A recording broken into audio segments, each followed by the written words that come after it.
Given all we know, it's hard to see Ben Affleck and Jennifer Lopez in love again. This week, I watched two programs, one which revealed the inevitable end of a marriage and another that captured the magical beginning. One of them was all talk of love and confidence in a happy future, the other full of sarcasm and filth. But I wonder if you're able to guess which way around?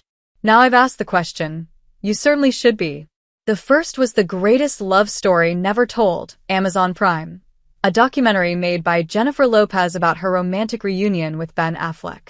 Or at least, well, I'll start further back, in case you haven't been following this story over the decades.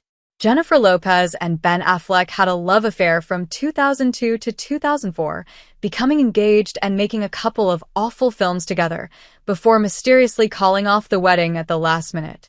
JLo went on to marry the singer Marc Anthony, actually her third husband, as she'd married two other chaps before she met Ben Affleck, and had twins, while Ben Affleck married the actress Jennifer Garner and had 3 children, but both of those marriages hit the rocks, and in 2021 our heroes got back together, marrying in July 2022, 2 decades after their original betrothal. Romantic. In 2024, Jennifer Lopez released her 9th studio album, This Is Me. Now, all about their rekindled partnership, with themes of love and self-healing.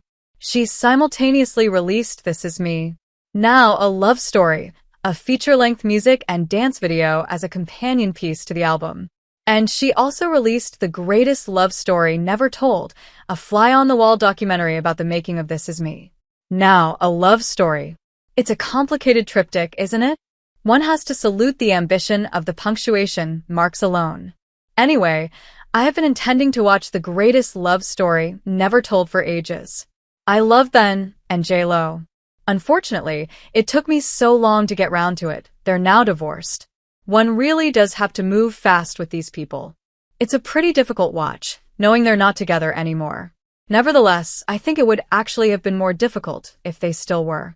The more they kiss and murmur on camera, the more speeches she gives and receives about love, the more obviously they're heading for the rocks. One rumored reason behind their original breakup was that Jennifer had a greater enthusiasm for media attention than the more secretive Ben. So, how does it look the second time around?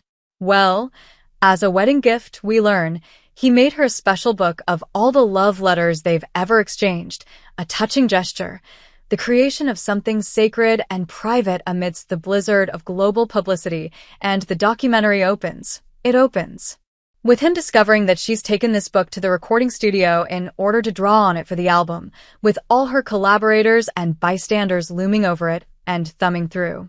And remember, this documentary is intended by Jennifer as a happy glimpse of newlywed life. It seems crazy to let this much light in on something as intimate as marriage. Even Meghan Markle uses a pretend kitchen. But Meghan Markle is playing shop, trying to copy what the Kardashians do in the genre of reality and what film stars do with their focus on privacy, both at the same time. JLo isn't playing shop. Her entire soul compels her to share herself with the public at the expense of every personal relationship in her life. Not to blame her unduly. Ben Affleck has a history of alcoholism, with many rehab stints and relapses under his belt. He doesn't look like a peach to marry either, and his previous wife seemed to have a pretty grueling time. I don't really fault JLo's choices. Her stardom is real. There is something glorious about her doomed attraction to the blistering light, something of Marilyn Monroe and Judy Garland. Always performance above contentment. I'm trying to find a way to avoid using the words, "no man can fill her hole," but I seem to have failed.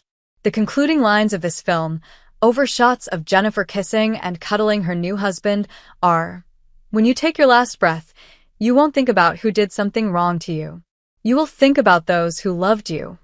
It's supposed to be a happy ending. Instead, we can't help projecting into a different, lonelier future, picturing that moment and those thoughts for Jennifer Lopez, and being rather moved. Meanwhile, No Activity is the series where a different couple of performers first met, Patrick Brammall and Harriet Dyer, who went on to get married, co-write and co-star in the phenomenal Colin from Accounts. In this earlier series, he plays an undercover cop on a stakeout. She's a colleague in the control room.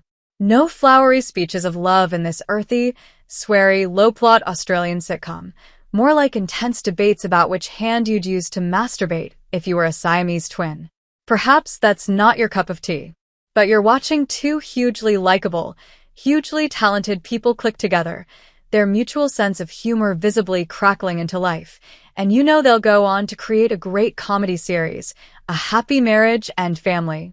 As he describes a date where he believes he's given her a magnificent climax due to his experience playing the clarinet, and she tells a friend that she'd just experienced a bout of diarrhea and vomiting, I thought, this might be the most goddamn romantic thing I've ever seen.